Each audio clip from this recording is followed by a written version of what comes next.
Per la 13ª volta è ancora Cittadella ad ospitare l'ormai tradizionale Festa dei Veneti, organizzata dall'Associazione Culturale Raise Venete in collaborazione con il Comune. 2, 3, 4 settembre, queste le date dell'evento che si concentrerà principalmente in piazza Piero Bon, coinvolgendo però anche l'intero centro storico.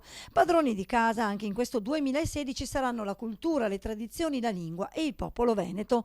Si comincia domani sera alle 21 con un convegno dal titolo 1866 La verità, un dibattito sulla storia del Veneto a 150 anni dal plebiscito di annessione al Regno d'Italia. E se il sabato sera sarà dedicato alla musica, domenica è in programma la giornata clou con oltre 100 espositori con prodotti e sapori tipici.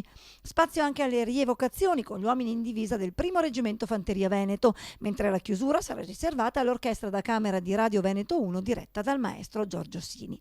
È un onore, ha commentato il vice sindaco di Cittadella Marco Simioni, vedere ancora una volta la nostra città riconfermata come sede di questa importante manifestazione che ha come principale obiettivo quello di rimarcare e rappresentare il Veneto e la sua cultura.